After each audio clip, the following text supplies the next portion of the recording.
Welcome to the KIX EAP Podcast, your bi-monthly podcast with important leaders in education from Eastern Europe, Middle East and North Africa, Central Asia, and the Asia Pacific. I'm your host, Ryan Allen, Assistant Professor at Socio University of America here in Orange County, California. My own background is in international and comparative education. Let's start the show. Today we have Dr. Ethel Agnes Pascua-Valenzuela, an education advisor to ASEAN on the Future of Education project, and former director of the Southeast Asian Ministers of Education Organization Secretariat. In the interview, we talk about her journey from a science teacher in the Philippines to these high-level roles within the educational development space in Southeast Asia. It's inspiring stuff. Let's get to the interview. All right. Well, thank you. Welcome to the show. It's wonderful to have you on.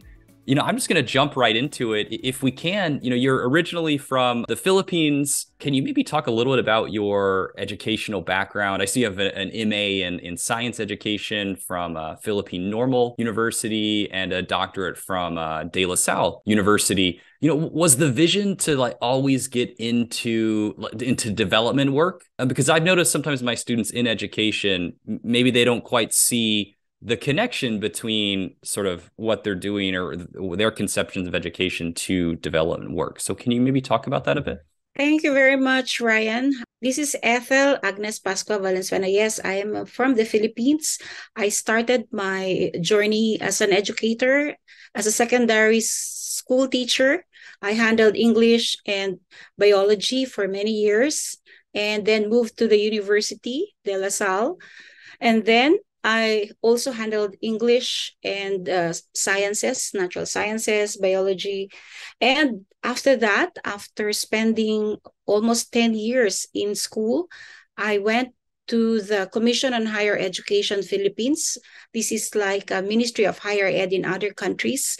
And I took on the responsibility as the Chief Education Program Specialist of the Commission on Higher Education of the International Affairs Services.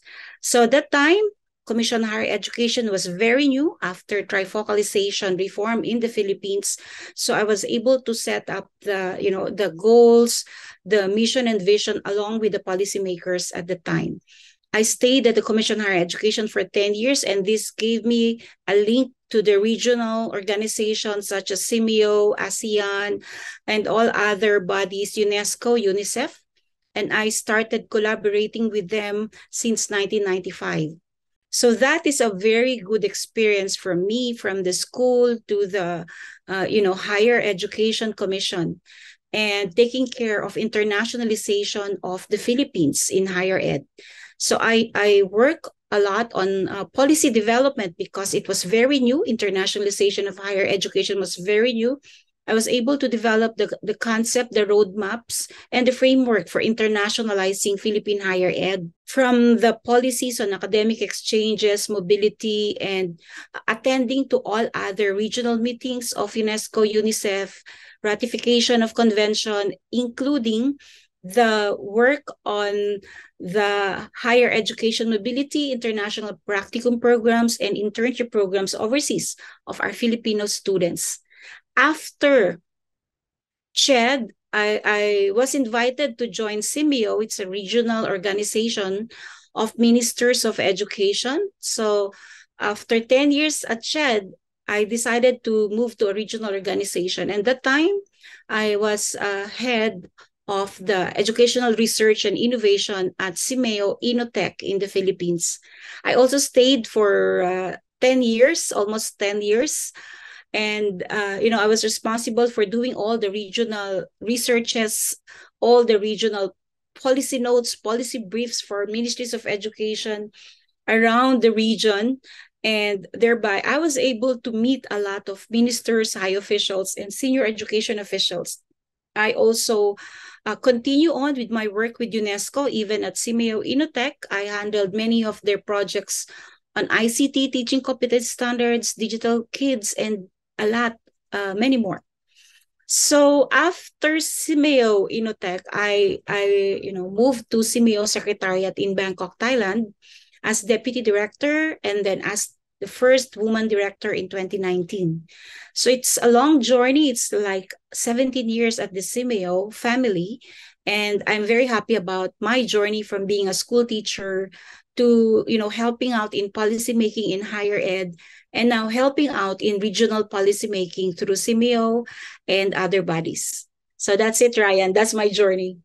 Wow, what a journey it is. What I appreciate about that is you started on the ground in a classroom as a teacher and worked your way up into some of the highest roles with working with policymakers, and we need that kind of perspective, I think, in those spaces of people who have had those types of positions on the ground. So that's really wonderful to hear. Maybe if I could ask you about SEAMEO, since you spent so many years there, what's kind of the goal of that organization? And you were the director.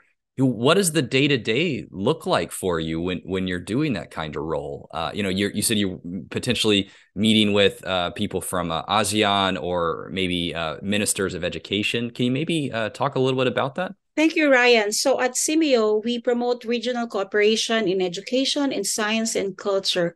So it was established early on, 1967, and by the ministers of education in our region. And the programs are on capacity building for Southeast Asian educators, policymakers, and personnel.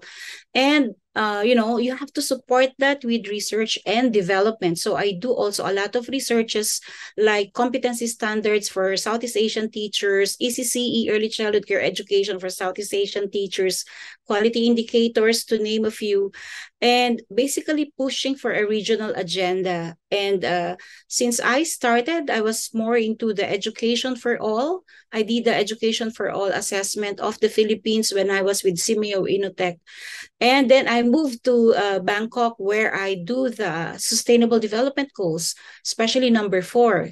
And since I joined Bangkok, I was into the Education 2030 working group hosted by UNESCO headquarters in Paris. And I was like, able to see the progress from 2016, 17, and now that I was in the high-level steering committee with all the ministers represented. So I see now the global agenda, I see the regional agenda, and I try to connect the global agenda with SEAMEO agenda. So I was lucky to develop the SEAMEO Strategic Plan 2021 to 2030. You will see that as heavily linked with all the transforming education agenda and the SDG 4. And also, as director, you need to have a good support to the ministers. And I do that with good policy briefs, policy notes that we present year in and year out. But more than that, the ministers also wanted that our region is strong, that our youth, our young people are, collectively engaged in the education sector, and that we promote student exchange programs. So I have introduced the internship virtual during the pandemic, virtual internship all across intra-ASEAN. And then we also had internship in Japan, China, and we have also started some teacher exchange in Korea. So basically the work is promoting regional cooperation, and the mandate is capacity building, number 1. Number 2, research and development, and of course, partnership. This is actually the 3 areas that I really support and work on. Fantastic. I think it sounds like there's just so many challenges to try to coordinate across. So I definitely want to get into some of that here in a bit. But actually, you prompted me my next question with this sort of, you mentioned like a virtual internship, and it seems like you've long been interested in sort of ICT and distance education. I saw that you were sort of on UNESCO's International Teacher Task Force related to these issues. And that seems like even predating COVID. Of course, with COVID, it's become even more of a necessity. So, why has that been something that you were interested in? And maybe sort of how have you sort of helped overcome some of those challenges in that space within the region? So Ryan, our region is diverse in terms of culture and development and many other things. But the thing that can connect everyone is on ICT. at different levels. So I have invested a lot before the pandemic even on ICT competency standards. I did a lot of workshop in Southeast Asia on, cyber ethics even before the pandemic, and cyber bullying, etc. And luckily, because I also work with JED, so we were able to develop open educational resources funded by UNESCO, and we were able to review the ICT competency standards. For example, in the Philippines, which we did as a case study, we were able to transform the teacher education curriculum in 2017-2018 to have technology for teaching and learning for all the teachers in the Philippines. And we navigated all the regions that they should have competencies for technology for teaching and learning. Then that UNESCO ICT standards I have also introduced in many countries in the region.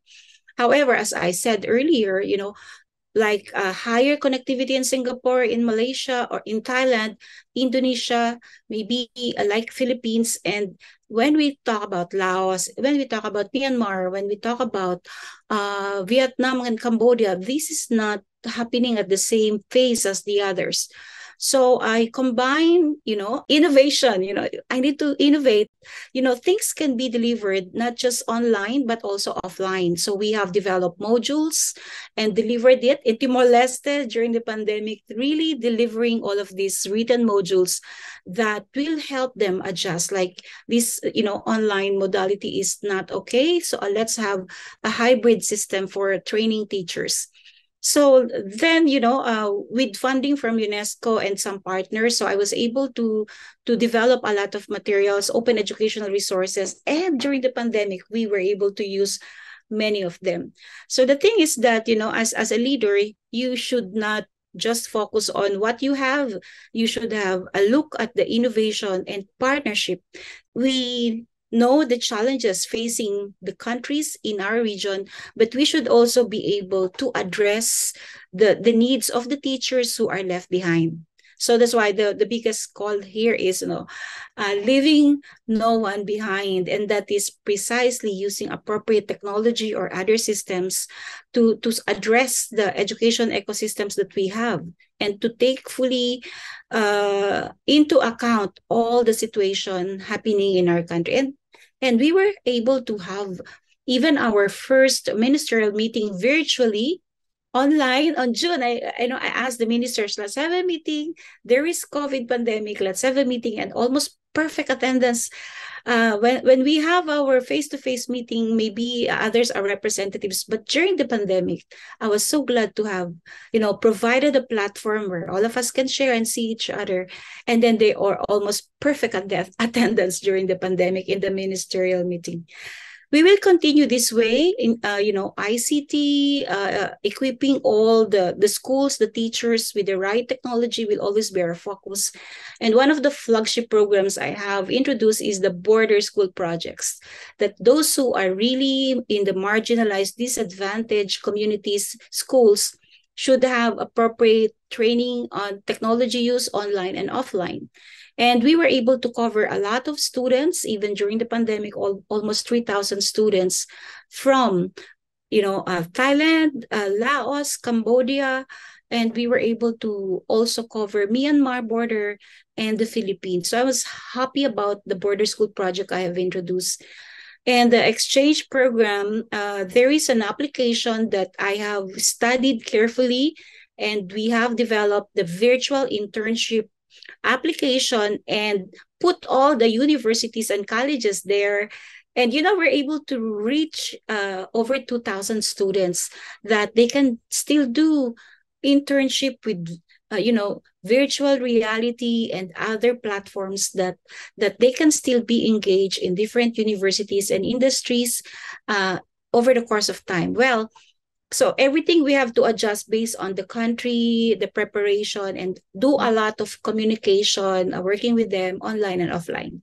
Wow. Yes. Yeah. What foresight, though, that you had to sort of lay the groundwork for this kind of technology and to build it, because maybe if you didn't do that, COVID would have been even more of a challenge than it already was. So that's really fantastic to hear people in leadership who were making those kind of good good decisions. And I'm also prompted by your story about, meeting with the ministers on Zoom, and it's like, oh, what is this, new technology meeting virtually, and how in 3 years it became normalized to sort of have meetings and to do things on Zoom. So yeah, that's I can relate to that story as well. If we could, I would like to ask you a little bit about the your upcoming role as an education advisor to ASEAN on the future of education. Maybe can you talk a little bit about what's that going to look like, and what will you be doing in that role and for the organization? Thank you very much, Ryan. So for SEAMEO, of course, there is only a term of office of 4 years for the director and non-renewable. But even before I finished my term, there was a request that I do the future of education in our region, in ASEAN region, and I have accepted the challenge of painting the future of education. So I developed a theory of change in 3 major parts. So one is, I will work on the digitalization transformation in ASEAN countries. So that will be like my first book, and I have all the contents that should be there, navigating all the situation in terms of IT infrastructure, learning cities. Is it okay for all countries or only few? And then the second book will be on mobility for teacher professional development. We know we are getting short of teachers who can speak English as well and who can serve a bigger client, not just your own country, but others. So we are talking about here studying our curriculum, talking about the preparation, the reward, and of course, satisfaction of teachers in the region, and promoting more and more mobility for teachers. So that's the second part. And how do we renew and reinvest in teaching and teacher professional development in ASEAN? So we don't want to lose much of our teachers, but we would like them to be here serving our youth.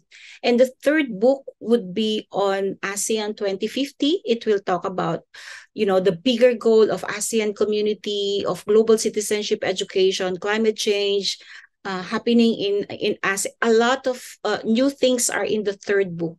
So when I presented these to ASEAN, this is my theory of change. And if we will work on these and conduct several focus group discussions and experts interview and coming together in a forum, then we can paint and develop a broader future of education for the region. So I'm so excited about this. In fact, this morning, we just had a preparation meeting for the Future of Education Regional Forum, which will take place from May 22 to 24. And, I'm so excited about this new development. I'm very happy that I am contributing to another bigger role and bigger responsibility. And I hope that whatever we have accomplished, this adjustment, reform in ASEAN through the Future of Education project will happen, and that my policy notes and policy briefs for ministers will hopefully be delivered in the end of the year, like November or December, that this will be useful for them to have their reforms in education, to have a new investment in education based on the study that I'm conducting. Wow, that's again sounds wonderful, and you're remaining with that connection to policymakers around the region. One of the reasons why we wanted to have you on is because KIX EAP is actually adding the Philippines to its network. And so with your expertise, you're kind of the perfect person to help introduce the KIX audience to the country. So you've already kind of talked a little bit about regionally, maybe some challenges or things that you've been working through in education. But I'm curious about specifically for the Philippines. Can you maybe talk a little bit about some of the challenges or some of the work that you've been involved in there? It's such a fascinating history with it's U.S. colonial background, but also sort of this, island chain in Southeast Asia. So can you maybe talk a little bit about some of the issues that are prevalent there?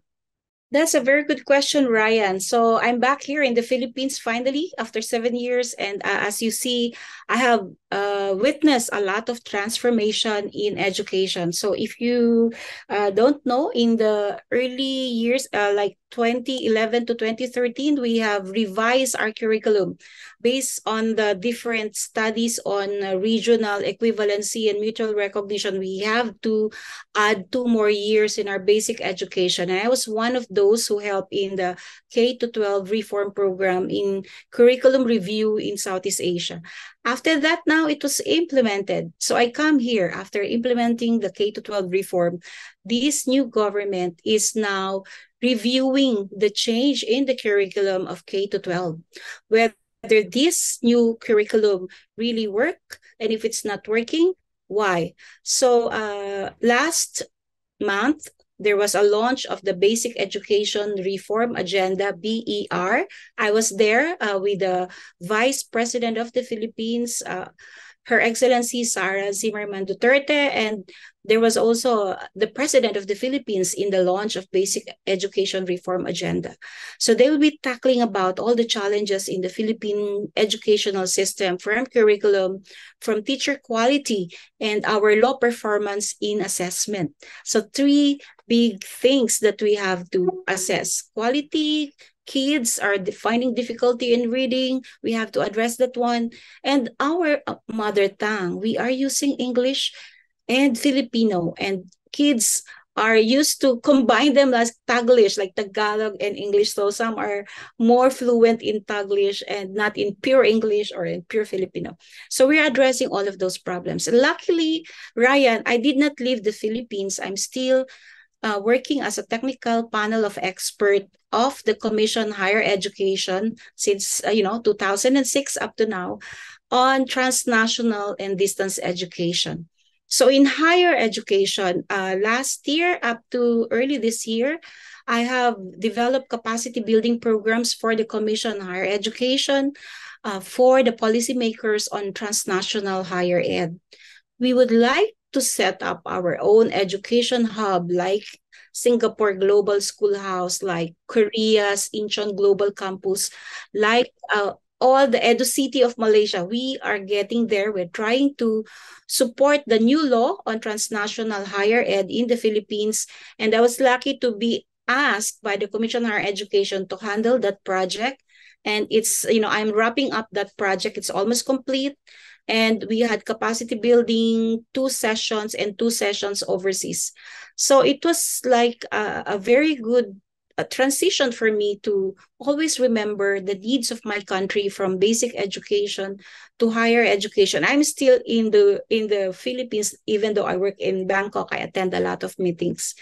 And it's exciting time because we have a new government, we have a new reform program, we have visionary leaders, and we are really working to have a new future for the Philippine basic ed and higher education.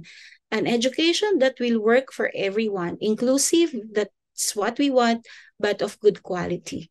So I'm excited as well to come home, to come back, and continue to help out DepEd and Commission Higher Education. Wow, yeah, that is exciting, and it sounds like with you coming back and working with them for a while as well, you're probably in for an even more exciting time in education in the Philippines. And now that they've joined KIX, I think our audience will be paying more and more attention, and hopefully we have more and more kind of connections with the country and the organizations there.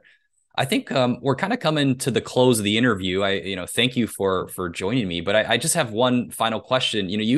You've been sort of this person and leader that has worked with these different countries and with these different organizations across the region, whether policymakers and other organizations. Maybe if you can give us, just like your closing thoughts to our audience about how do you make that work? How do you get people to sort of come to the table and sit in a Zoom meeting or go to different countries and operate and work together? Can you maybe give us a little bit of tips on that? Yes, Ryan. So basically, I really work with ministers, vice ministers, SOMED, teachers, university presidents closely. So I maintain that partnership, real partnership, to promote multi-stakeholder cooperation. So I think that if we have a clear agenda, my agenda is very clear, that I want a future that will work for everyone, inclusive education, empowered education, and I also would like to use technology first and foremost for all the policymakers, teachers, and students, because these tools are very important and they should be used for our region. So it's like, when you set your agenda clear, and then you have a funding support from partners and other organizations, then that is a perfect match. And I'm so deeply committed to education. So if you are really deeply committed to bringing about change for Southeast Asia and for the people of Southeast Asia, and they can see that in how you work, how you train, how you write, and then everything will come properly into order. So I think it's really having a not really an ambitious goal, but an agenda that is not for yourself but for the region, that will make everybody come on the table and say something, commit something, and invest on something. So I was very lucky and very happy that all the ministers have trusted me all throughout these years. And though I am leaving SEAMEO, I'm still seeing them in another platform and in another space. And I hope to get their support when I finish my future of education work. So that's it, Ryan. Wow. Thank you very much. I love the message to close on. So thank you for joining me today. This has been wonderful. Thank you, Ryan. And this concludes our KIX EAP podcast, which is released every other month. Of course, the opinions expressed on the KIX EAP podcast are solely those of the host and the guest. The KIX EAP podcast is made possible by KIX, which stands for Knowledge and Innovation Exchange. KIX is an initiative of the Global Partnership for Education. Globally, KIX is administered by the International Development Research Center in Canada. NORAG in Geneva hosts one of the 4 regional hubs of KIX. Find us on the NORAG or GPE KIX websites. You can subscribe to the KIX EAP podcast, newsletter, and webinar series, and also learn about KIX global or regional projects. Additionally, you can subscribe directly on Spotify, Apple, or SoundCloud to receive notifications of our new podcast episodes. Thanks for listening.